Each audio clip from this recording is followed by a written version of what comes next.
की प्रस्तुति योग व स्वास्थ्य स्वामी पेज व यूट्यूब चैनल पर हर शुक्रवार शाम 7 बजे योगाचार्य हेमंत कुमार आर्य के साथ sponsored by pure lift get well hospital के पास वैशाली नगर अजमेर। घर में उगाए सब्जियां और रहे फिट, घर भी लगेगा खूबसूरत। हाइड्रोफोनिक्स और ऑर्गेनिक किचन गार्डन लगाने के लिए संपर्क करें 9828299100।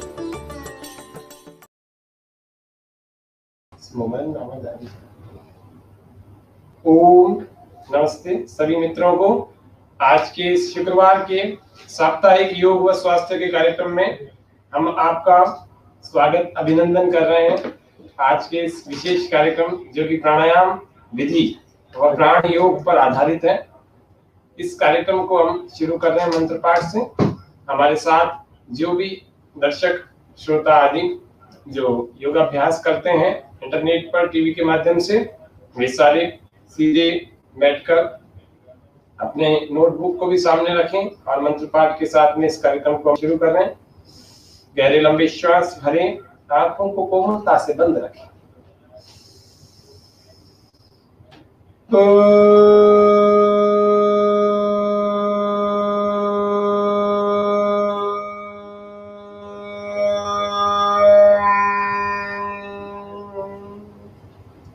फिर से गहरा श्वास भरेंगे।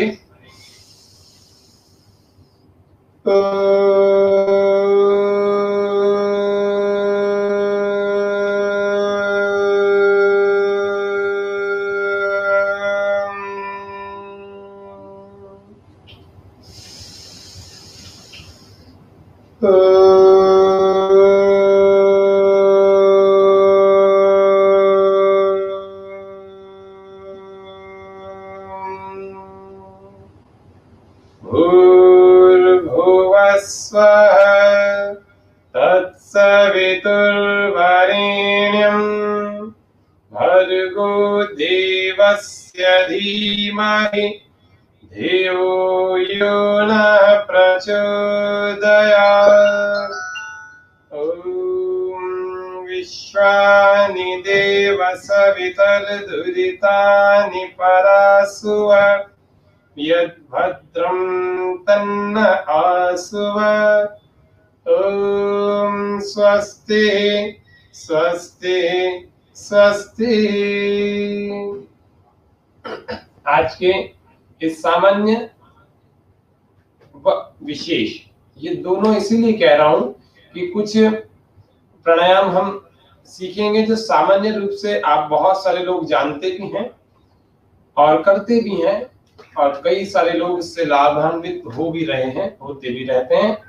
ऐसे योग के इस कार्यक्रम को हम आज लाए हैं जो सामान्य एवं विशेष प्राणायामों के कुछ अभ्यासों को विधि पूर्वक आज हम यहाँ से आप सबको प्रशिक्षण दे रहे हैं इन प्राणायामों का।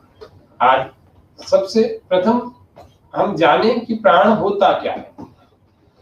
हम नासिका से जिस वायु को भीतर ग्रहण करते हैं, उस वायु में मुख्य रूप से 4 तत्व हुआ करते हैं। एक होता है नाइट्रोजन, वो लगभग 78% के आसपास होते हैं। एक होता है ऑक्सीजन, एक होता है आर्गोन, एक होता है कार्बन डाइऑक्साइड। तो नाइट्रोजन, ऑक्सीजन, ये नाइट्रोजन सबसे अधिक होता है 78%, और लगभग 18-20% के लगभग क्या होता है जिसको हम ऑक्सीजन कहते हैं। तीसरा आर्गोन होता है, चौथा कार्बन डाइऑक्साइड होता है। ये थोड़े थोड़े से होते हैं, बहुत मामूली से होते हैं। बाकी मुख्य रूप से इसमें सबसे ज्यादा जो तत्व होता है वो नाइट्रोजन का होता है। इसमें जो दूसरा तत्व है वो ऑक्सीजन है। इसी को वेद में, इसी को उपनिषदों में, इसी को योग के बहुत सारे ग्रंथों में यदि किसी नाम से कहा तो उसको प्राण के नाम से कहा। प्राणो ही माता, प्राणो पिता, प्राणो बंधु, प्राणो सखा, सब कुछ प्राण को कहा उपनिषदों में। तो इसीलिए आज इस प्राण के आयाम, प्राण के विस्तार, जो रोगी हैं उन लोगों के लिए प्राणायाम का महत्व, उन लोगों के लिए प्राणायाम का प्रयोग, उन लोगों के लिए कौन कौन से प्राणायाम जो स्वस्थ हैं उन लोगों के लिए, जो लोग सुंदरता चाहते हैं उन लोगों के लिए, जो लोग स्वस्थ बने रहना चाहते हैं वही लोग, और जो लोग बलवान बनना चाहते हैं अपने भीतर से, जिसको हम रोग प्रतिकारक तंत्र कहते हैं, जिसको हम रोग प्रतिरोधक संस्थान कहते हैं, जिसको इम्यूनिटी पावर कहते हैं, जिसको इम्यूनिटी कहते हैं, जिसको इम्यून सिस्टम कहते हैं, ये एक आदर्श स्थिति में कैसे बने, कैसे हम आरोग्यवान बने रहें, कैसे हम स्वस्थ बने रहें, इन बातों को थोड़ा सा प्राणायाम के इस अभ्यास के दौरान हम देखते चले जाएं। सबसे पहला हमने प्राण के महत्व को समझा कि प्राण है क्या। अथर्ववेद में इसका पूरा एक सूक्त है, प्राण सूक्त उसको कहा। वो प्राणों की ही महिमा कही, बहुत सारे 26 से भी ज्यादा मंत्रों के माध्यम से वेद, भगवान परमात्मा ने वेद में जो ईश्वरीय वाणी वेद है उसमें प्राणों के महत्व के बारे में बताया, इसके लाभ के बारे में बताया। इसका अस्तित्व संसार में इतना है कि प्राण नहीं तो कुछ नहीं, प्राण नहीं तो यह देह भी समाप्त हो जाएगी, इसीलिए कहते हैं प्राणांत हो गया। इसीलिए कहते हैं कि प्राण पखेरु उड़ गए। जब किसी की मृत्यु होती है, ऐसे कई सारे शब्दों से हम प्रयोग करते हैं। तो आज ज्यादा इस बात को ज्यादा विस्तार से नहीं देख रहे हैं, क्योंकि हमारे पास सीमित समय होता है, कुछ चीजें हमें सीखनी भी होती हैं, किसी की सावधानियां, किसी के लाभ, बहुत सारी चीजें जाननी होती है। तो इसीलिए आज इस कार्यक्रम को हम प्रारंभ कर रहे हैं प्रथम पहले प्राणायाम के साथ। तो प्राणायाम में कुछ नियम होते हैं, कुछ सामान्य अनुशासन की बातें होती है, वो हमें पता होनी चाहिए। अगर प्राणायाम से, योग से आपको 100% लाभ उठाना है तो आपको पता होनी चाहिए कि योग में प्राणायाम का जो अंग होता है, इसका एप्लीकेशन यदि हमारी बॉडी पर हो तो उससे पहले हमें कौन सी बातों का ध्यान रखना। प्राणायाम सदा खाली पेट करना चाहिए, प्रातः काल करना चाहिए, ज्यादा लाभ होता है प्रातः काल से, ये बात हमें विशेष ध्यान रखनी चाहिए। सायंकाल भी कर सकते हैं, भोजन के 4 से 5 घंटे बाद, लेकिन प्रातः काल हमारी इस पूरे जो वातावरणीय वायु होती है, इसमें ऑक्सीजन का लेवल बहुत अच्छा रहता है। इसीलिए प्रातः काल प्राणायाम करना सबसे उत्तम और उपयोगी माना जाता है, सबसे अधिक लाभकारी माना जाता है। तो प्राणायाम को प्राणों का आयाम यानी कि प्राणों का विस्तार, अभी हम प्रतिदिन जो श्वास ले रहे हैं, सारा दिन ले रहे हैं, बहुत कम लेते हैं, 15-20% तक फेफड़ों को भरते हैं। कोई ज्यादा भी ले रहे हैं तो 25-30% से ज्यादा कोई नहीं ले रहा। लेकिन जब हम प्राणायाम करते हैं तो हमारे लंग्स की कैपेसिटी बढ़ जाती है, और प्राणायाम के दौरान भी हम अपने श्वासों को बहुत अच्छी मात्रा में, यानी 60, 70, 80, 90% तक भर सकते हैं। ऐसे पूरा भर जाता है, और पूरा भरने पर फिर पूरा ही खाली किया जाता है। आज पहला प्राणायाम हम देख रहे हैं, जिसको हम कहते हैं भस्त्रिका प्राणायाम। भस्त्रावल्लोहकारस्य, शास्त्रों में बहुत सारे नामों से, बहुत सारे लाभों से, बहुत सारे महत्वों, महिमाओं से महिमा मंडित किया, इसको बताया कि वास्तव में एक प्राणायाम भी कितना अधिक लाभकारी होता है, कितना अधिक उपयोगी होता है हम सबके लिए। तो इसीलिए पहला प्राणायाम भस्त्रा नाम का प्राणायाम है।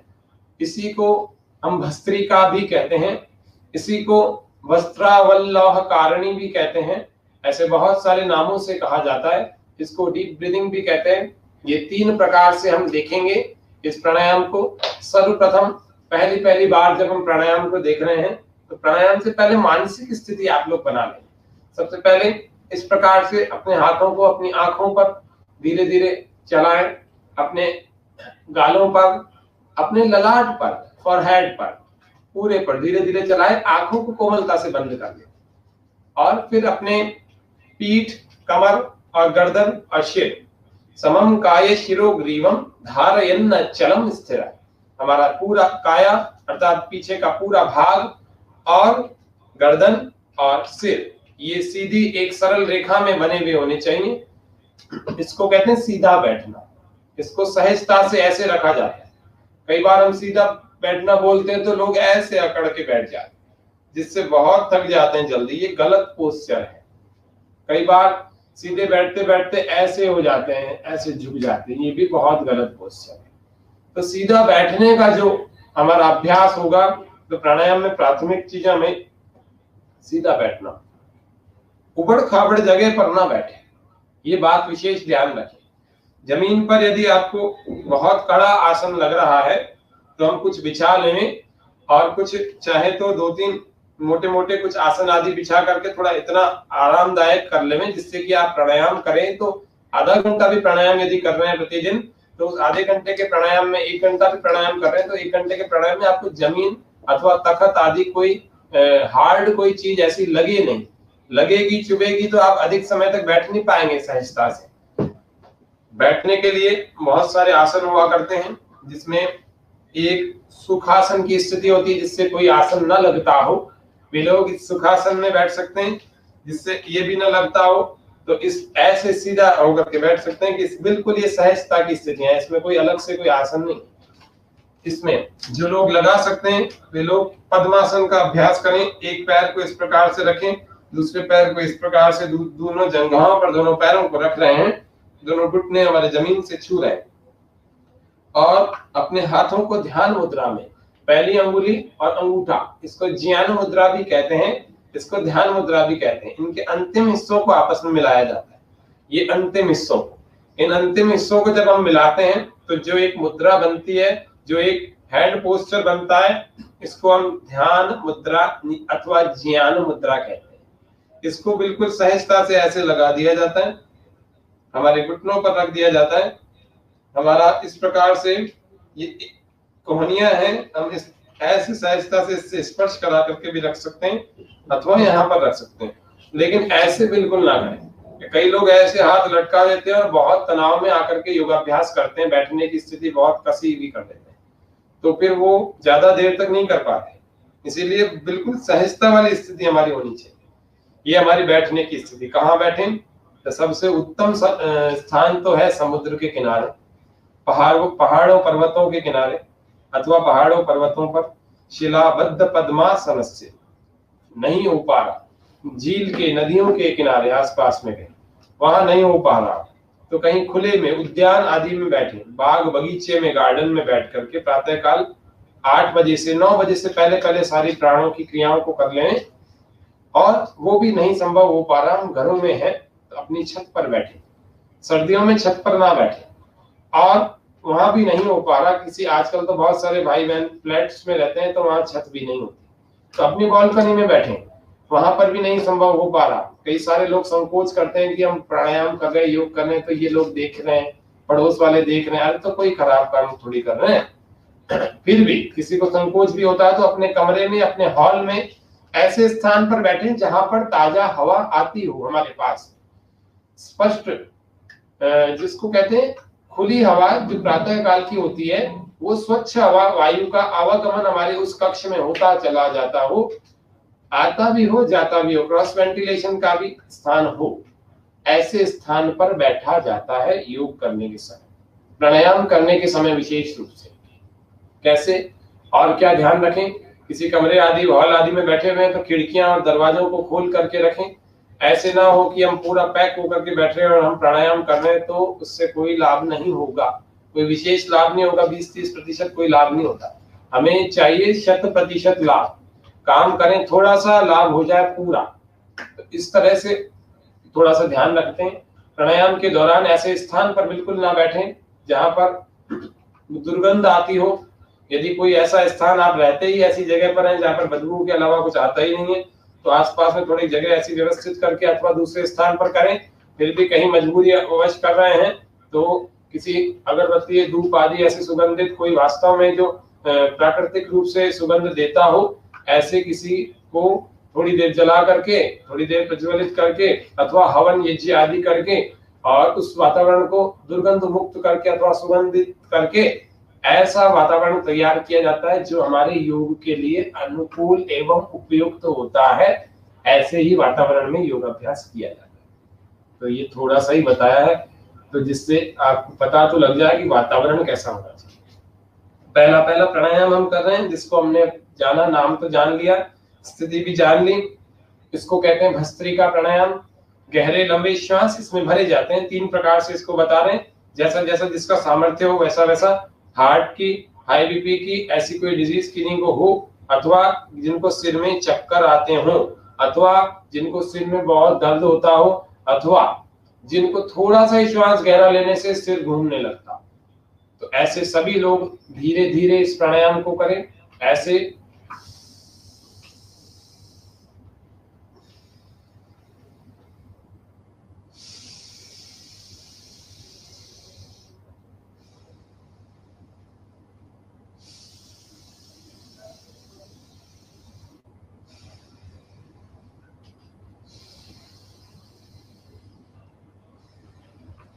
गहरे लंबे श्वासों को हम भर रहे हैं, कोई विशेष कार्य नहीं कर रहे हैं, श्वास तो हम सारा दिन भरते हैं, बस इसमें गहरे लंबे श्वास को भर रहे हैं और गहरे ही लंबे प्रश्वास को बाहर छोड़ रहे हैं। श्वास को भरने को कहते हैं पूरक, श्वास छोड़ने को कहते हैं रेचक, और श्वास को रोक देने को कहते हैं कुंभक। श्वास भीतर रोक देते हैं तो उसको कहते हैं अंतः कुंभक। श्वास बाहर रोक करके बाहर छोड़कर बाहर रोक देते हैं तो उसको कहते हैं बाह्य कुंभक। इस प्रकार से इस योग के और प्राणायाम की टर्मिनोलॉजी आपको पता होनी चाहिए। जब किसी विषय को हम जानते हैं तो उसकी टर्मिनोलॉजी, उसका शब्दकोश हमें जानकारी में होना चाहिए, जिससे वो विषय आसानी से हमारे मस्तिष्क में उतर जाता है। ये प्राणायाम पहला है, इसको कहते हैं भस्त्रिका। फिर से एक बार कर रहे हैं।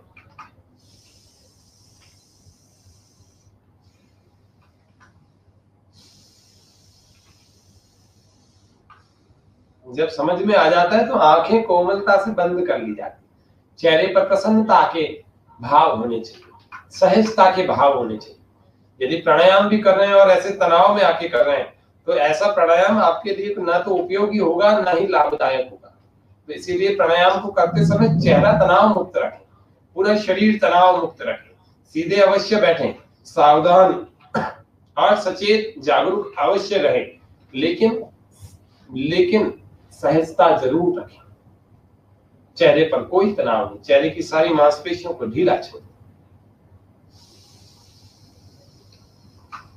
आपको मेरे श्वास भरने की आवाज आ रही होगी।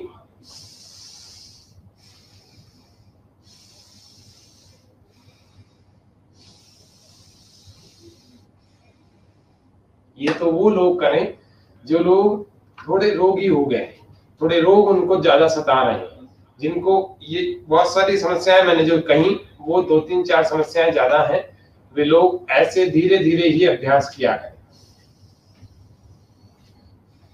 ये भस्त्रिका, बहुत सारे लोगों से आपने सुना होगा कि दमा तो दम के साथ जाएगा, इसको तो मरने तक के जीवन तक आपको दवाई लेनी ही पड़ेगी। लेकिन योग वाले हम सब लोग इस बात को जानते हैं, मानते हैं और करवाया भी है कि अकेला भस्त्रिका करवा करके दमे का स्प्रे तक छुड़वा दिया, दमे की सारी दवाई छुड़वा दी, जिसको अस्थमा कहते हैं, चाहे कितने ही 10, 20, 25, 50 सालों से हो। लेकिन महीना 2 महीना जिस व्यक्ति ने भस्त्रिका हमारे साथ कर लिया और जिसको अभी अभी हुआ है, वो तो 15-20 दिन, 7 दिन, 8 दिन करके ही इससे पूर्णतः मुक्त हो सकता है। आज इसके लाभों के बारे में बहुत सारा नहीं बता रहा हूँ, एक एक पंक्ति में संक्षिप्त लाभ बताएंगे ताकि और भी प्राणायाम हम सीख सकें।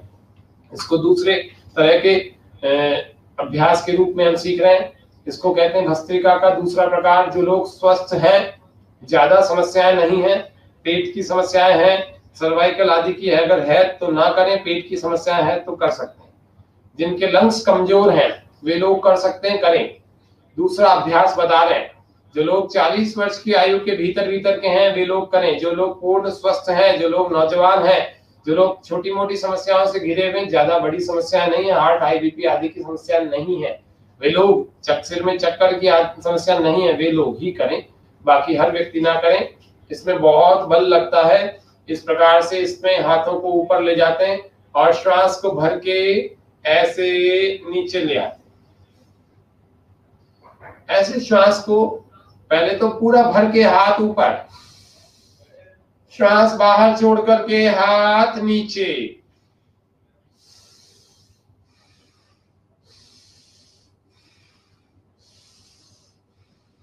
अब इसको थोड़ा मध्यम गति से करते हैं।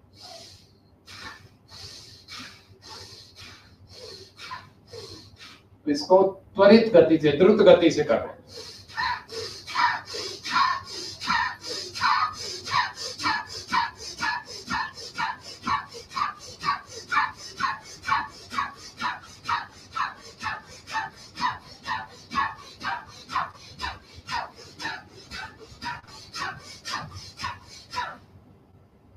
ये तो आपको 15-20 बार मात्र बताया है।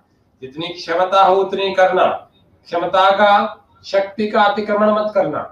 योग हमारी शक्ति को बढ़ाने के लिए होता है, योग हमारी शक्ति को घटाने के लिए नहीं होता। तो जितना शक्ति और सामर्थ्य, जैसी शरीर की अवस्था, जैसी आयु और जैसे शरीर में रोगों आदि की स्थिति होती है, उसी प्रकार से उतने ही बलपूर्वक किया जाता है, अतिरेक नहीं करते इसमें। और इसमें तीसरा अभ्यास है, यहाँ पर हाथों को रख के श्वास पूरा भर के, तो हाथ ऊपर, श्वास छोड़कर हाथ नीचे।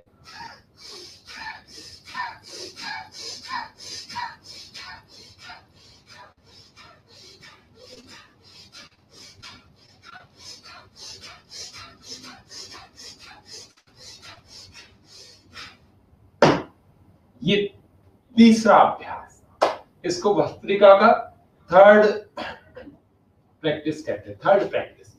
तीसरा अभ्यास हमने, ये भी स्वस्थ लोगों के लिए है, ये भी ज्यादा बीमार जो लोग हैं उन लोगों के लिए नहीं है। कहीं पता लगे आपने आज के कार्यक्रम को देख करके घर पे कर लिया और बीमार हो गए, पहले से बीमार थे और ये दूसरा तीसरा कर लिया, आप पहला वाला ही करें।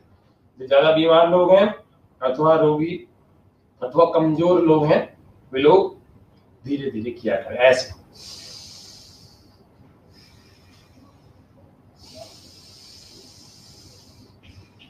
अब बात एक और, प्राणायाम के दौरान हमारे चेहरे की, हमारे कंधों की, हमारी शारीरिक स्थिति क्या रहती है, ये तो मैंने बता दिया आपको स्थिति कैसी होती है। लेकिन कुछ लोग इसमें गलतियां करते हैं। तो प्राणायाम में गलतियां क्या क्या करते हैं? श्वास भरते हुए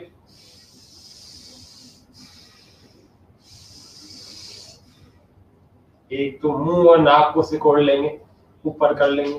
दूसरा, तीसरा,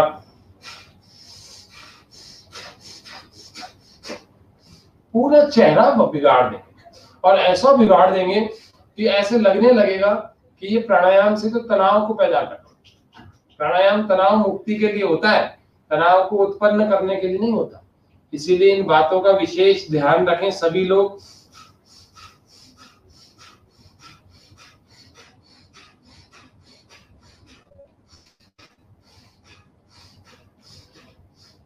इन बातों का ध्यान रखते हुए हमारी बैठने की स्थिति, चेहरे की स्थिति, कंधों की, कुछ लोग प्राणायाम करते हैं तो कंधे ऊपर कर लेते, ऐसे नहीं करना। आपके कंधे स्वाभाविक रूप से जैसे हो रहे हैं वैसे होने दें। ध्यान मुद्रा लगा के रखें।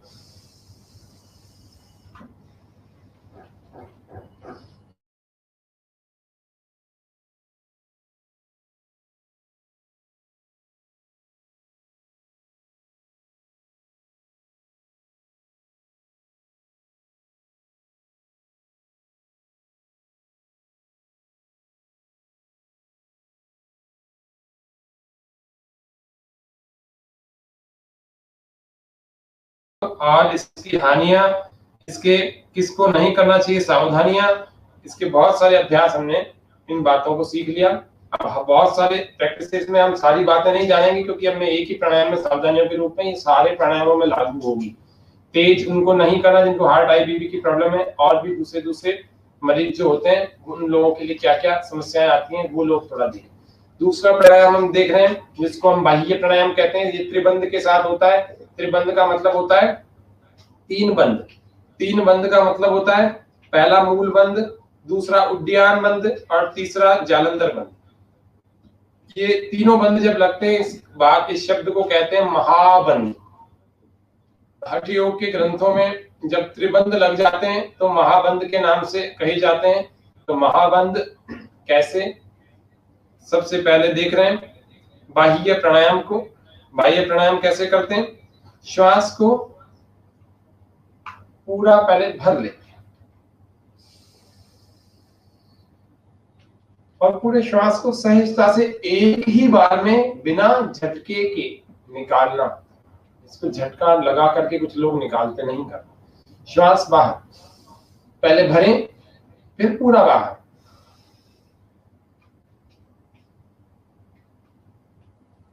मूल बंद प्रथम, मलमूत्र के द्वार को भीतर खींच लेते हैं, अंदर खींच लेते हैं। अर्थात एनस को लॉक कर देते हैं, इसको कहते हैं मूल बंध।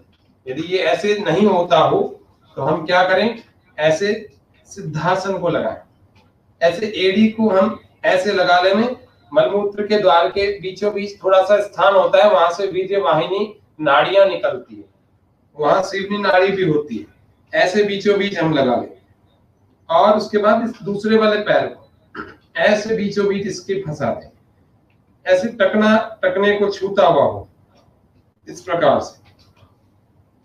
और यदि हमारा स्थान बदल चुका है एडी का, तो वापस से उस स्थान को हम धारण करते हैं, ऐसे वो स्थान दबा हुआ रहेगा तो ही हमारा मूल बंध अच्छे ढंग से लग सकेगा। ये सिद्धासन की स्थिति है, सिद्धासन। तो हम क्या देख रहे हैं, श्वास को बाहर फेंक करके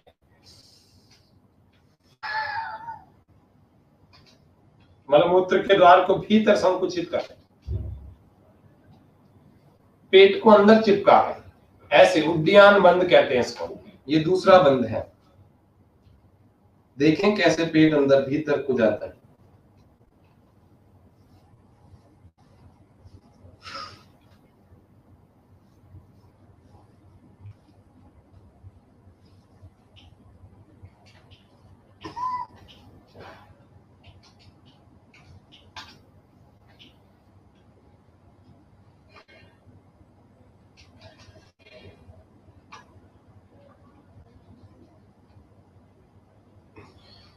ये उड्डयन बंद था, मूल बंद, दूसरा उड्डयन बंद, और तीसरा जालंधर बंद। ये थोड़ी जो है यहाँ कंठकूप से, यहाँ पर एक गड्ढा होता है, इसको कंठकूप कहते हैं, यहाँ पर लगा देते हैं, जिससे कि हमारा श्वास भीतर धारण हो जाता है, यानी रुक जाता है।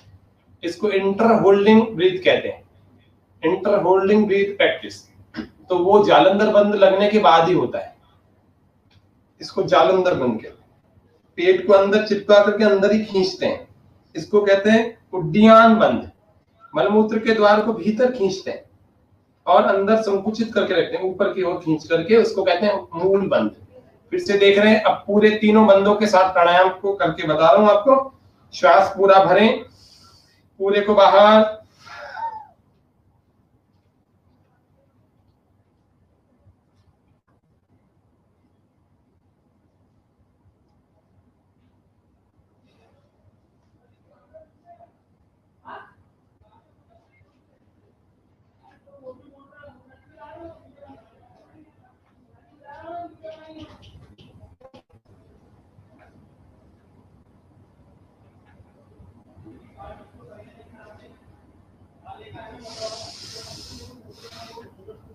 कुछ देर इसका अभ्यास करने के बाद जब घबराहट होने लगे तो श्वास को भर के, पहले तीनों बंदों को छोड़ करके फिर श्वास को भर लें और फिर सामान्य कर लें श्वासों को।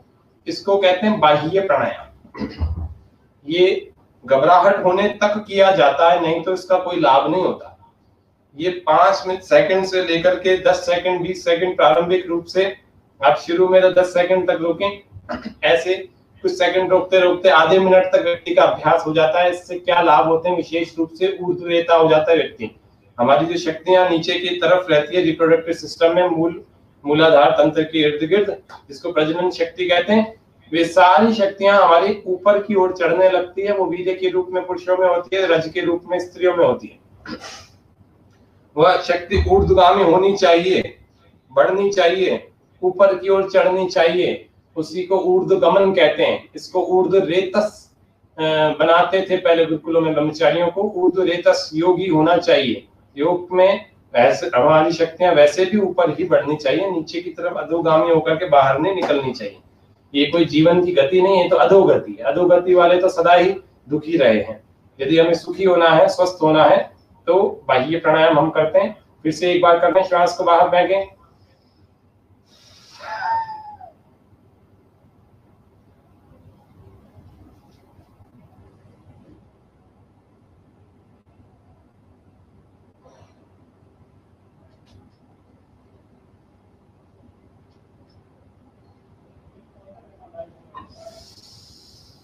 मैंने आपको 10 सेकंड रोक करके करीब थोड़ा सा करके दिखाया है। इसकी आप अभ्यास करें। 3 प्राणायाम सुबह, 3 प्राणायाम शाम को, प्रतिदिन किया करें। बाह्य प्राणायाम में बहुत बल लगता है, इससे बहुत बल बढ़ भी जाता है। कमजोर लोग, जो बहुत कमजोर हैं, वे ना करें। जो बहुत बूढ़े लोग हैं वे ना करें। जिनके शरीर में बहुत ज्यादा रोग हैं वे अवश्य करें। कौन कौन करें? जिनको पाइल्स है, जिनको फिशर है, जिनको फिस्टुला है, उन लोगों की ये रोग दूर हो जाएंगे। जिन पुरुषों को धातु के रोग हैं, जिन स्त्रियों माताओं बहनों को धातु स्त्री संबंधित रोग हैं, वे इन दोनों के सेक्सुअल डिजीज जो होते हैं वे सारे ठीक हो जाते हैं। इस बाह्य प्राणायाम को करने से पाइल्स, फिशर, फिस्टुला भी ठीक हो जाते हैं। और हम हमारी जवानी को बचा सकते हैं, जिसको कहते हैं युवावस्था का संरक्षण। वो हमारा बहुत मुख्य कर्तव्य होता है। तो इसीलिए हमारा युवावस्था का संरक्षण होता है इस बाह्य प्राणायाम से। आपको 2 प्राणायामों के बारे में इतना विस्तार से बता दिया है तो बहुत सारा, मैं हम 4 घंटे भी आपको प्राणायाम की महिमा बताएंगे तो भी समय कम पड़ जाएगा, लेकिन प्राणायाम का वर्णन और महिमा कम नहीं पड़ेगी। लेकिन अब हम तीसरे प्राणायाम को कर रहे हैं। इसमें ध्यान ये रखा जाता है कि ये प्राणायाम 3 बार प्रतिदिन किया जाता है। प्रातःकाल 3 बार ही, सायंकाल करने में कोई ज्यादा समय नहीं लगता, 3-4 मिनट में 3 बार हो जाता है। ये प्राणायाम करने वाले व्यक्ति ध्यान रखें कि घी दूध की चीजें लें भी। आहार जो लोग समय पर लेते हैं, जो लोग चबा चबा करके लेते हैं, उन लोगों को ये बाह्य प्राणायाम 100% लाभ पहुंचाता है। घी दूध और सूखे मेवे आदि भी अपने अपनी दिनचर्या में लेना शुरू करते हैं, और जिससे कि हमारे बाह्य प्राणायाम का लाभ दुगुना हो जाता है। ये कुछ सावधानियां के रूप में होती है। करें तो प्रतिदिन करें, इसको बढ़ाते ऐसे नहीं है। 15, 20, 25, 21, 22 दिन करने के बाद 1-1, 2-2 की संख्या बढ़ाते हैं, और ऐसे करके हम अधिकतम 7 तक के प्राणायाम प्रतिदिन कर सकते हैं। महीने भर के अभ्यास से, आप 2 महीने 3 महीने के अभ्यास से आप इसको 4, 5, 6 तक ले आए, और 3, 4, 6 महीने के अभ्यास से आप इसको 7 तक के अभ्यास सुबह, 7 तक के अभ्यास शाम को। इसकी आवाज थोड़ी सी कम कर दो ना इसकी।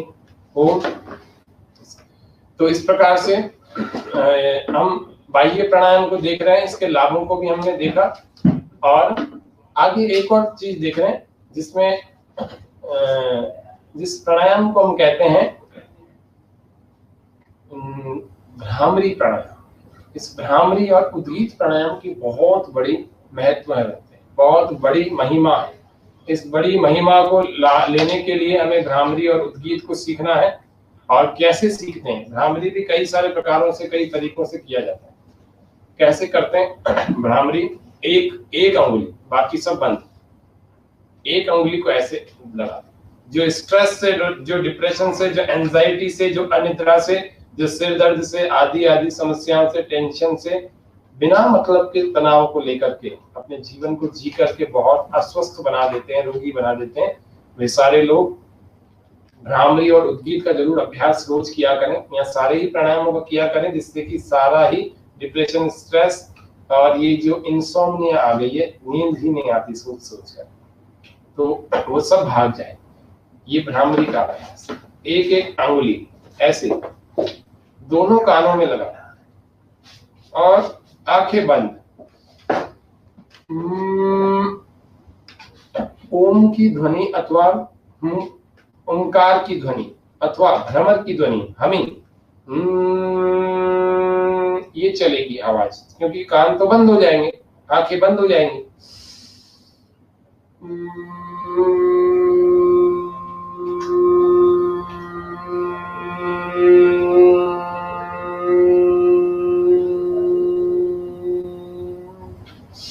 फिर से श्वास भर रहे हैं, पूरा श्वास भर के फिर से ये कानों में उंगलियों को दबा देंगे, जिससे कि बाहर की ध्वनि सुनाई ना दे। बहुत तेज भी नहीं, बहुत हल्के भी नहीं, मध्यम, मीडियम। नाखून आदि को काट लेंगे, जिससे कि आपके नाखून चुभे नहीं।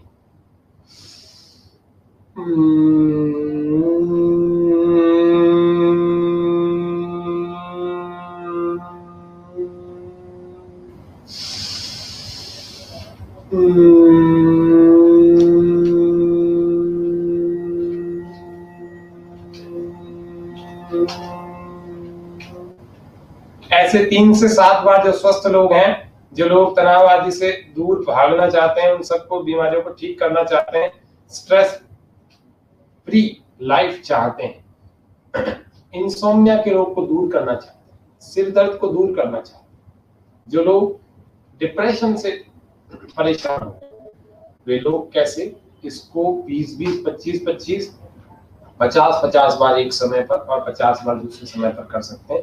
10 मिनट में 50 बार हो जाता है।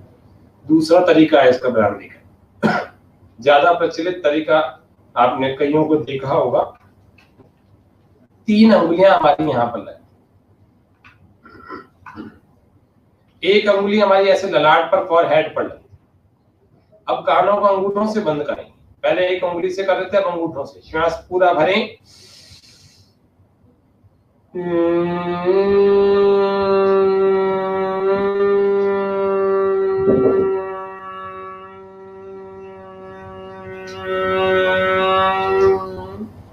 नासिका से हमिंग फ्रॉम नॉस्ट्रिल, मुंह बंद रखेंगे।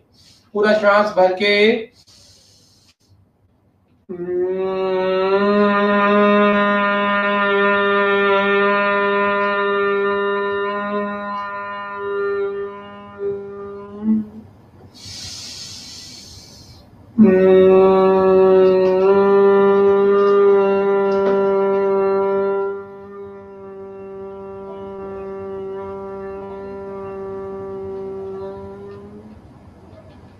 इसके बाद अगला प्राणायाम जिसको हम उद्गीत कहते हैं। उपनिषदों में उद्गीत के बारे में बहुत महिमा कही कि मन में आने वाले दुष्ट विचारों को तत्काल भगा देता है। इसको भी ऐसे ही करते हैं, लेकिन मुख से ओंकार होता है, हाथ नीचे आ जाते हैं ध्यान मुद्रा में, सीधे सचेत सावधान होकर बैठते हैं, गहरे लंबे श्वास को भरते हैं। जितना लंबा श्वास उतना लंबा नाद। नाद का मतलब ओंकार का, ओंकार की ध्वनि।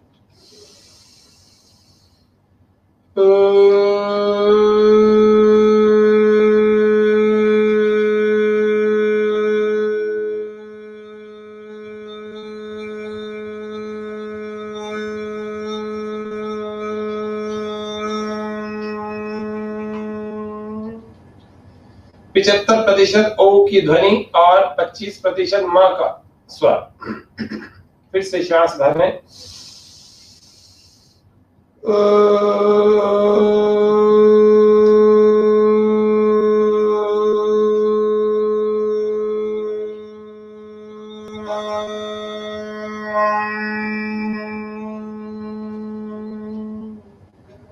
एक बार फिर कर रहे हैं।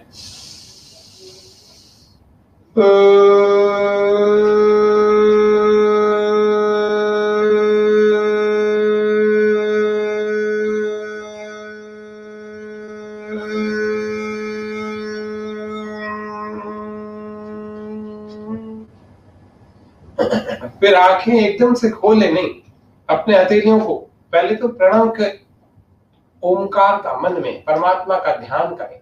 इन आती जाती श्वासों पर अपने मन को टिका करके रखें।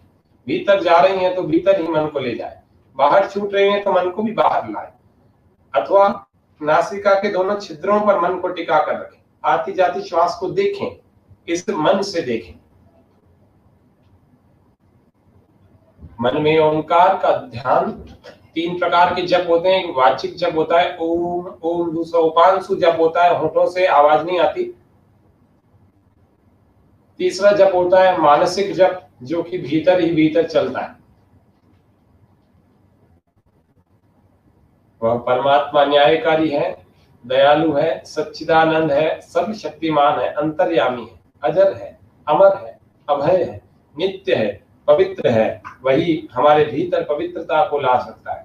इसीलिए उस परमात्मा का मुख्य और निज नाम जिसको ओम कहते हैं, तस्य वाचक प्रणव, ऋषियों ने भी कहा कि ओम ही परमात्मा का मुख्य और निज नाम है।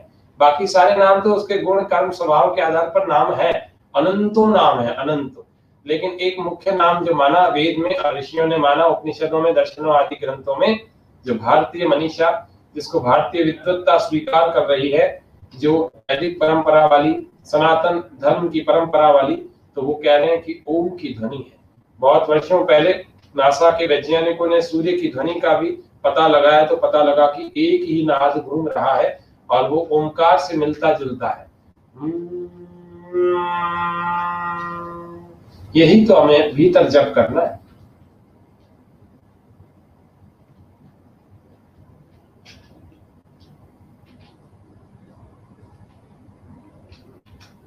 ये भी 2 मिनट तक करें। मैं तो बहुत कम बता रहा हूं आपको, आपको 2 मिनट तक करना है, मैं तो थोड़ा सा बता रहा हूं। इस दौरान बाहर का कोई विचार ना आए। इस दौरान केवल अपने बारे में, अपनी आत्मा, अपने जीवन को अच्छा उत्तम बनाने के लिए विचार करें।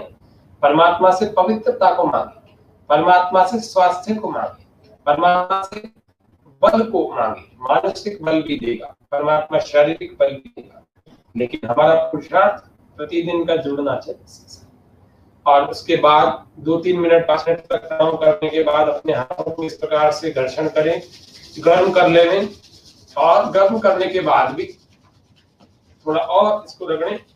पूरे गर्म जब हो जाए तब इनको आंखों पर, अपने ललाट पर, अपने गालों पर, अपने संपूर्ण मुखमंडल पर इस तरह से चलाएं। इन गर्म गर्म हाथों से योग से उत्पन्न ऊर्जा को अपने इन पूरे अंग प्रत्यंगों पर लगाकर धीरे धीरे इन्हीं के भीतर से अपनी आंखों को खोल रहे हैं। पहले भूमि के दर्शन, भूमि पर दृष्टिपात कर रहे हैं, और धीरे धीरे अपनी आंखों को ऐसे सामने की ओर खोल करके सामने दृष्टिपात करें। ये प्राणायाम हमने सीखे भस्त्रिका, दूसरा सीखा हमने बाह्य प्राणायाम, तीसरा हमने सीखा जिसको हम भ्रामरी, और चौथा उद्गीत, और पांचवा प्रणव। ये 5 प्राणायाम हमने सीखे हैं। इस प्राणायाम के सत्र को थोड़ा सा और आगे बढ़ा लें। एक प्राणायाम है आभ्यंतर प्राणायाम, लंग्स की कैपेसिटी को बहुत अच्छा बनाना चाहते हैं। पूरा भरें और भरें और भरें और भरें और भरें और भरें। जो लगे कि हाँ पूरा भर लिया है, अब और नहीं भरा जा सकता, तो जालंधर बंद, थोड़ी को कंठकूट से रोक करके भीतर ही, यानी अंतः कुंभक, यानी कि इंटर होल्डिंग ब्रीथ, श्वास को भीतर रोक ले, यथा सामर्थ्य रोके। जब तक घबराहट ना हो तब तक छोड़ते नहीं है। जब घबराहट होने लगे कुछ सेकंड रोकने के बाद, कुछ आधा मिनट तक रोक सकते हैं, 1 मिनट तक रोक सकते हैं, और फिर जब घबराहट हो जाए तो ऐसे जालंधर बंद को खोलें। Right nostril close, then exhale from left nostril. दाई नासिका बंद करके बाई नासिका से श्वास को धीरे धीरे बाहर छोड़ दें। कर रहे हैं, अभी तक तो समझाया है।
बाई नासिका से श्वास बाहर,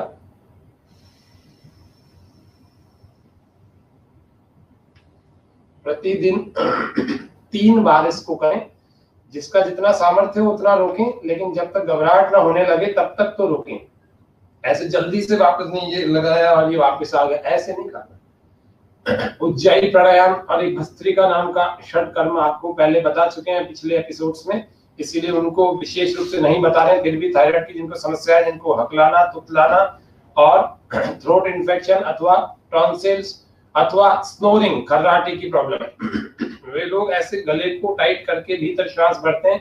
पिछले थायराइड वाला एक एपिसोड हमने बनाया था स्वामी न्यूज के चैनल पर, आप जाकर के योग फॉर थायराइड, आचार्य हेमंत, योग आचार्य हेमंत के नाम से आप सर्च करेंगे तो उसमें उज्जयी अच्छे ढंग से हमने बता रखा है। फिर भी बता देते हैं एक बार।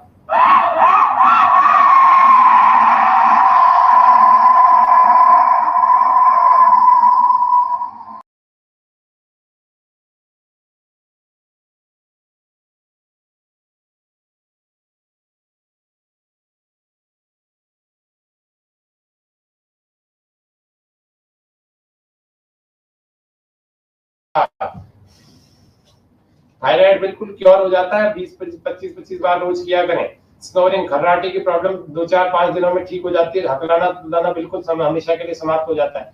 एक करें सूर्य भेद प्राणायाम या सूर्य भेदी प्राणायाम भी कहते हैं, एक चंद्र भेदी प्राणायाम।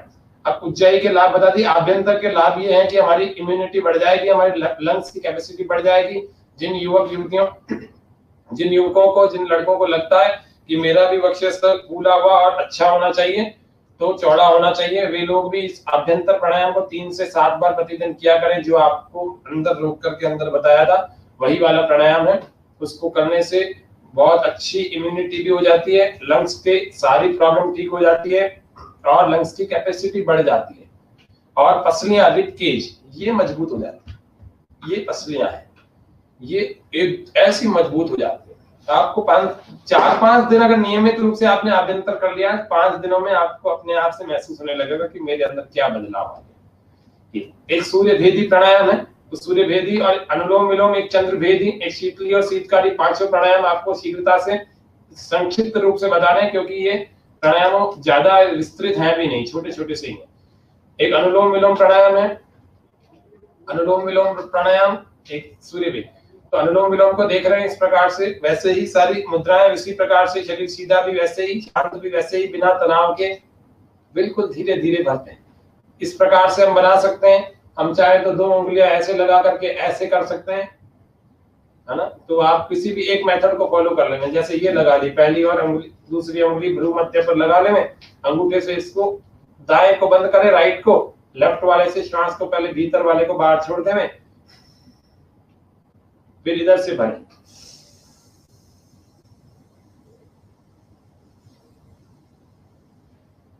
फिर इसको बंद करके दूसरे से बाहर, फिर इसी से भरें,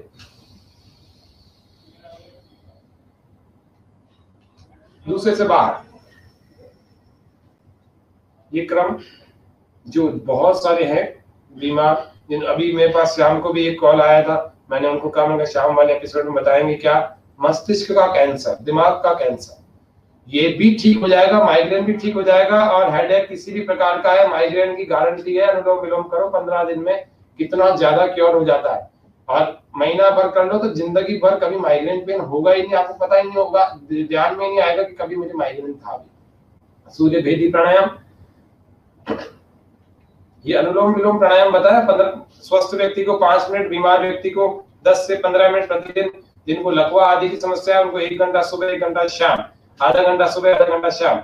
ये सारा रिकवर हो जाएगा। शरीर कितने सालों से लकवा हो रखा हो तो भी, शरीर में कंपवात की समस्या होती है तो भी, वो भी ठीक हो जाएगी। इसके सारे बहुत सारे लाभ है, 72 करोड़ 72 लाख, 10,201 नसदारियां शरीर में सारी परिशुद्ध हो जाती है, तो समस्त रोग भाग जाते हैं। संक्षिप्त में बता दिया आपको सार रूप में इसके लाभ। ये सूर्य भेदी प्राणायाम, बाएं नासिका को बंद करते हैं, लेफ्ट वाली को। बायां स्वर सूर्य का होता है, बायां स्वर चंद्र का होता है। तो सूर्य भेदी प्राणायाम, जिनके शरीर में गर्मी कम है, ठंडक ज्यादा है, उन लोगों को सूर्य भेदी प्राणायाम करना चाहिए।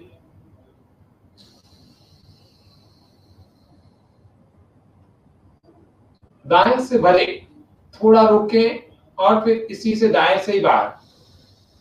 Right, inhale from right, then hold for few seconds, then exhale from right.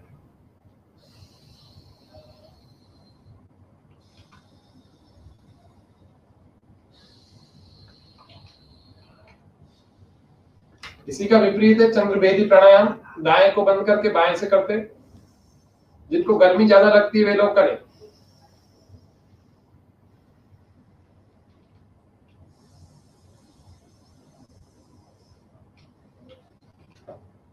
चंद्र भेदी, कफ के जो रोगी हैं, जिनको खांसी जुकाम ज्यादा जल्दी हो जाता है, वो चंद्र भेदी प्राणायाम यानी लेफ्ट वाले वाला ना करें, क्योंकि उनका फिर कफ रोग बढ़ जाएगा। जिनको मिर्गी की समस्या है वे लोग सूर्य भेदी प्राणायाम ना करें। जिनको उच्च रक्तचाप की समस्या है वे लोग सूर्य भेदी ना करें।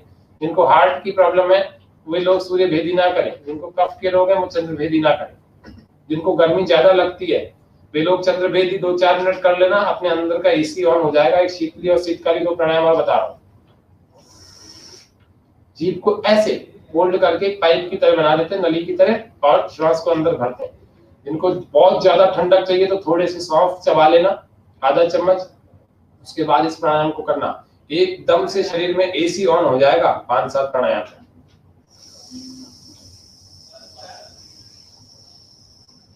श्वास अंदर खींच रहे हैं जीभ के अंदर से। थोड़ी देर रोकें और दाएं को बंद करके बाएं से बाहर। ऐसे ही ये शीतली प्राणायाम है।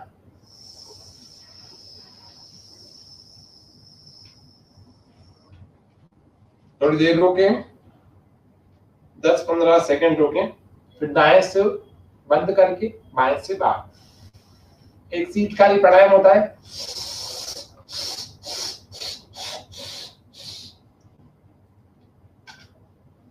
ये थोड़ा अंतराल में करते हैं, और जब सीधा एक साथ करते हैं तो ऐसे, इसमें भी ऐसे ही श्वास बाहर छोड़ते हैं। एक साथ करते हैं,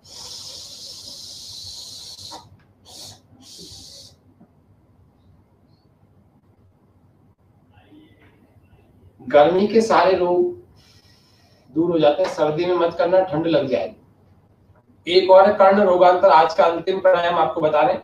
कर्ण रोगांतक कान के सारे रोगों का अंत कर देता है। वो कैसे होता है? पहले तो श्वास पूरा भरते हैं, दोनों नासिकाओं से भरते हैं,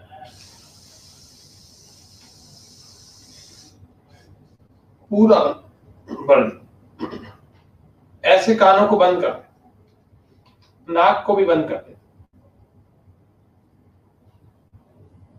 एक दूसरा, आपको जो करना है ना वो ये नहीं करना। आप ये बता तो रखा है बहुत सारे ग्रंथों में, इसीलिए थोड़ा सा आपको इसका प्रीव्यू दिखाया, लेकिन हमें जो करना होता है मुख्य रूप से जो कर्ण रोगांतक प्राणायाम होता है वो बिल्कुल सरल विधि है। उस सरल विधि को आपके सामने अंतिम प्राणायाम के रूप में आज के बताएंगे, फिर आपके कमेंट्स आदि देखेंगे। अगला हमारा जो एपिसोड होगा वो योग फॉर यूथ होगा, युवाओं के लिए योगाभ्यास होगा। वो दंड बैठक पारंपरिक क्या होते हैं और युवाओं को क्या योगाभ्यास करना चाहिए, शरीर को बलवान, प्रज्ञावान, बुद्धिमान, मेधावान, कंसंट्रेशन पावर और मेमोरी को तेज करने के लिए, शरीर में बल की स्फूर्ति को बढ़ाने के लिए, नशों को छोड़ करके कैसे वापस अपने प्राकृतिक जीवन में वापस प्रवेश करें और एक स्वस्थ जीवन पाएं। अगले एपिसोड में हम योग फॉर यूथ, युवाओं के लिए योगाभ्यास बताएंगे, और उसके अगले वाले में बच्चों के लिए योगाभ्यास बताएंगे। तो कैसे करते हैं? श्वास पूरा भर के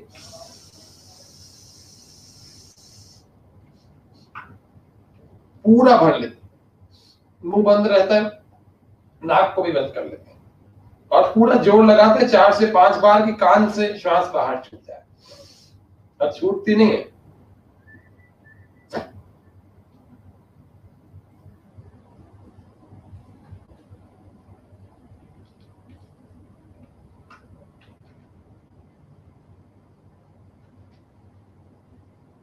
ये 5 बार मैंने जोड़ दिया, आपने देखा होगा। मुंह को भी पूरा फुला दिया, नाक को भी बंद कर दिया, और कान की ओर प्रेशर दे रहा हूं। दूसरी और अंतिम बार बता रहा हूं,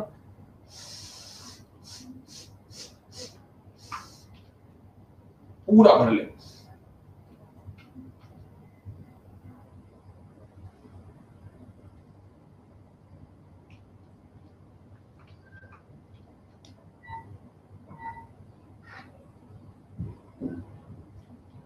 सामान्य कर दें। ये प्राणायाम कर्ण रोगांतक प्राणायाम है। हमने कितने भस्त्रिका, बाह्य, आभ्यंतर, अनुलोम विलोम, सूर्य भेदी, चंद्र भेदी, शीतली, शीतकारी, कर्ण रोगांतक, ऐसे और भी सगर्भ, निगर्भ, सहित, केवली, मूर्छा, प्लाविनी, ऐसे बहुत सारे प्राणायाम है। कभी और विशेष सत्र कभी रखेंगे, आपको बताएंगे। आज के इस प्राणायाम के सत्र में हम इतना रखते हैं, और उसके बाद हम आज के इस कार्यक्रम के कमेंट्स को देख लेते हैं। आपके द्वारा बहुत सारे कमेंट्स आज भी आते हैं, थोड़ा देख रहे हैं, किसी के मित्र के एक आध की किसी के प्रश्न हो तो हम देख रहे हैं। हमारे भाई और बहनों ने, बहुतों ने, योग साधक जो योग से प्रेम करते हैं, जो नियमित रूप से करते हैं, उन्होंने बहुतों ने कमेंट्स किए हैं। बहुत, मैं सबके नाम भी ले रहा हूँ। प्रेमलता जी बजाज, मनीषा शास्त्री, किरण विजय जी, गोविंद जी मीणा, जगदीश जी उदेनिया, मुकेश गौड़ साहब, और भारती जी बालानी, भारत भूषण जी, मनीषा जी शास्त्री, धनराज जी ओझा, मुकेश गौड़ साहब, और इनकी प्रश्न तो नहीं है, लेकिन ये सब लोग हमारे इनसे जुड़े हुए हैं और सबने बहुत अच्छा, सूरज प्रकाश जी शास्त्री और भी बहुत सारे हैं, धीरे धीरे करके आते जा रहे हैं। और हम और भी फेसबुक आदि पर भी देख लेते हैं, फेसबुक पर भी हमारे मित्रों ने भेजे होंगे, तो उस फेसबुक पर भी हम इस कार्यक्रम को, हम इसके कमेंट्स को देख रहे हैं कैसे बहुत सारे मित्र हमारे साथ जुड़े हुए रहते हैं। आप सब लोग इसी प्रकार से यदि जुड़े रहेंगे, निश्चित रूप से हम योग के कार्यक्रम को और विस्तार देंगे। इसी प्रकार से आपको इसी सप्ताह के 1 घंटे में बहुत सारी चीजें और भी बताएंगे जो आपके नियमित अभ्यास के लिए बहुत उपयोगी होगी। तो इस प्रकार से आज के सत्र को फेसबुक आदि में भी अगर कोई कमेंट हो तो देख लेते हैं आपके। तो आप सब लोग इन प्राणायामों का नियमित रूप से यथा सामर्थ्य यथाशक्ति आप लोग घर पे अभ्यास किया करें। बहुत सारे रोग भी बताए, बहुत सारे रोगों से संबंधित भी आपको बहुत सारी चीजें कही मैंने। अगर आपको और भी कुछ समस्याएं आदि पूछना कुछ हो तो आप लोग इसी में कमेंट बॉक्स में कमेंट करके आप लोग पूछ सकते हैं। ये हमारे लाइव रामचरण जी बंसल साहब, भारती जी योग, ये कह रहे हैं मन चंचल है अथवा इसके आने वाले विचारों पर निर्णय लेने के लिए कैसे स्थिर एक अनुलोम विलोम किया जाए, 15-20 मिनट आधे घंटे तक करें, आपके 1 हफ्ते में ऐसा मन स्थिर हो जाएगा कि आपको ये सवाल ही समाप्त हो जाएगा। एक भ्रामरी और उद्गीत, और ये 2-3 प्राणायाम ही अगर नियमित रूप से आप कर लें, लेकिन आंखें बंद करके, तो आलस से दूर कर स्फूर्ति बढ़ाने के भैया प्रकाश जी नायक हैं हमारे भाई। ये भी क्या कहते हैं कि आलस से दूर करके स्फूर्ति कैसे बढ़े, तो बैठ करके थोड़ा सा, जब बीच बीच में आलस्य भी आने लगे ऐसे करें योगाभ्यास। तो नियमित रूप से मन ना भी करे तो भी करने के लिए बैठे, थोड़ा सूक्ष्म व्यायाम आदि करें, लेकिन आलस्य को दूर करने के लिए सबसे बढ़िया तरीका है आप अनुलोम विलोम करें। सारी नसनाड़ियां शुद्ध जब हो जाती हैं तो आलस्य दूर भाग जाता है। हफ्ते में 1 बार आप वमन आदि, कुंजर अथवा गजकर्णी आदि क्रिया को किया करें, जिससे सारे जितने टॉक्सिन्स होते हैं, विजातीय द्रव्य होते हैं, सारे बाहर निकल जाते हैं। और एक गणेश क्रिया किया करें गुदा द्वार में, अपने बाएं वाले हाथ की मूलेंद्रिय में जो मल द्वार होता है उसमें बाएं वाले हाथ की सबसे बड़ी वाली उंगली, इसका नाखून पूरे अच्छे ढंग से काट करके किसी तेल आदि में भिगो करके अपने मूलेंद्रिय में मल द्वार में पूरा चलाए। उसके भीतर बहुत सारी भित्तियां होती है, उसमें मल बहुत सारा अवशिष्ट पदार्थ कई वर्षों से जमा हो जाता है। उसको धीरे धीरे हल्के हाथ से, हल्की उंगली से उसको पानी से भी शुद्ध करते चले जाएं और धीरे धीरे इसको हटाएं। ये भी हमारे एक आलस्य का कारण होता है, तो इसको भी शुद्ध कर लेना। इसको गणेश क्रिया अथवा मूल शोधन क्रिया कहते हैं। तो इसका भी अभ्यास करते करते आप अपने आलस्य को दूर कर सकते हैं। और विक्रम जी जांगिड़, गुस्से को शांत करने के लिए कौन से योग करें, सारे प्राणायाम बताए, इसमें 2-3-4 प्राणायाम पकड़ लेना, गुस्सा हमेशा के लिए शांत हो जाएगा। सूर्य भेदी प्राणायाम जो बताया, ये ना करके चंद्र भेदी प्राणायाम करें। चंद्र भेदी अथवा यानी कि राइट को बंद करके लेफ्ट से, ये गुस्सा 1 दिन में शांत हो जाएगा, 1 दिन में, 2 दिनों में। बाकी थोड़ा विचारों की शैली को बदलें, सोचने का ढंग बदलें, तो गुस्सा वैसे ही शांत हो जाता है। तो इस तरह से आप सबका बहुत सहयोग मिल रहा है। हमारे सब मित्रों जो कि बहुत सारे हमारे ऑनलाइन रहे, इन सबको बहुत बहुत धन्यवाद कर रहे हैं।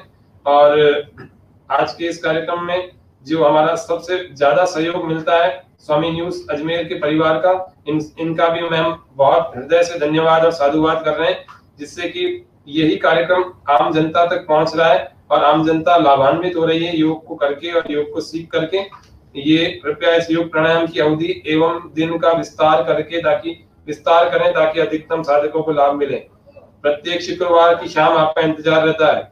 बहुत सारे लोगों का बहुत बढ़िया बढ़िया कमेंट आए, आप सबके प्रेम से ये कार्यक्रम नियमित रूप से, निश्चित रूप से, लेकिन एक सबको निवेदन कर रहा हूँ, आप इस लिंक को अपने स्टेटस पे लगाएं, आप सबको शेयर करें। आप शेयर करेंगे तो आप इस लाभ को बढ़ा सकते हैं लोगों तक, और बहुत सारे लोग लाभान्वित होंगे।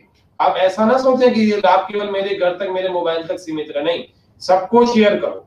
एक व्यक्ति 50-50 लोगों को शेयर करो, सारे ग्रुप्स में डालो, अपने स्टेटस पे लगाओ, अपने फेसबुक आईडी पर शेयर करो। आपके ही अजमेर का साथी हूँ, आप अगर योग में कुछ सीखना चाहते हैं, जानना चाहते हैं, कुछ समस्या समाधान चाहते हैं, तो आप इसमें लिख ले, मैं आपको निसंकोच में सारा समाधान कर दूंगा।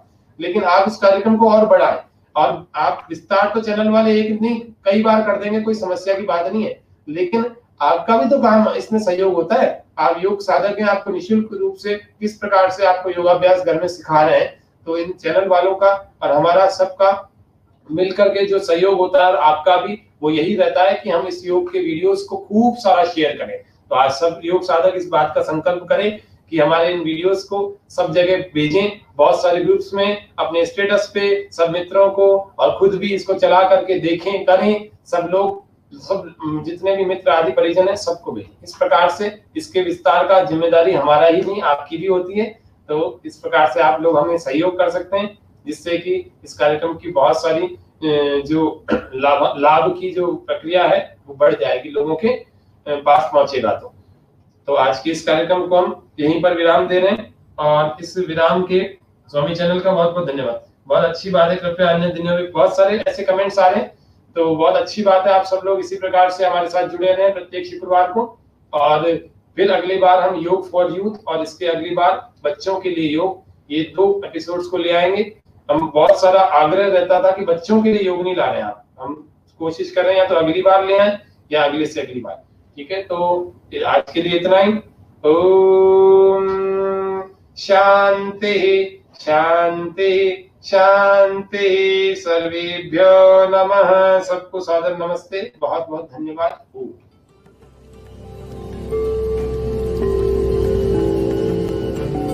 स्वामी न्यूज की प्रस्तुति योग व स्वास्थ्य स्वामी पेज व यूट्यूब चैनल पर हर शुक्रवार शाम 7 बजे योगाचार्य हेमंत कुमार आर्य के साथ, sponsored by pure lift get well hospital के पास, वैशाली नगर, अजमेर। घर में उगाए सब्जियां और रहे फिट, घर भी लगेगा खूबसूरत। हाइड्रोफोनिक्स और ऑर्गेनिक किचन गार्डन लगाने के लिए संपर्क करें 9828299100।